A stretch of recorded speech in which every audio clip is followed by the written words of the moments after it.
الحمدللہ والصلاة والسلام علی رسول اللہ۔ کیا میں مؤذن کی پیروی کروں یا تحیۃ المسجد پڑھوں؟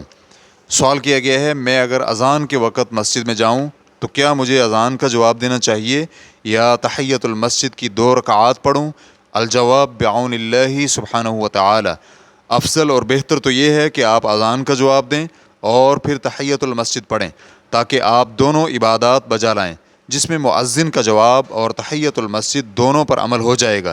لیکن اگر جمعہ والا دن ہو اور آپ اذان کے وقت مسجد میں داخل ہوں تو پھر آپ تحیۃ المسجد پڑھیں تاکہ خطبہ سن سکیں، کیونکہ خطبہ سننا مؤذن کی متابعت سے زیادہ اولیٰ ہے۔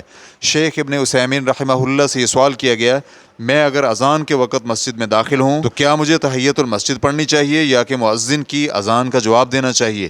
تو شیخ رحمہ اللہ کا جواب تھا، اس میں تفصیل ہے، آپ جب مسجد میں داخل ہوں اور جمعہ کی اذان ہو رہی ہو، یعنی جس کے بعد خطیب خطبہ دینا شروع کر دے، تو اس کے بارے میں ہم یہ کہیں گے کہ آپ اذان کے ختم ہونے کا انتظار نہ کریں بلکہ تحیۃ المسجد پڑھیں، کیونکہ آپ کے لیے مؤذن کی اذان کے جواب سے بہتر یہ ہے کہ آپ خطبہ جمعہ کے لیے فارغ ہو سکیں، کیونکہ خطبہ جمعہ سننا واجب ہے اور مؤذن کا جواب دینا واجب نہیں۔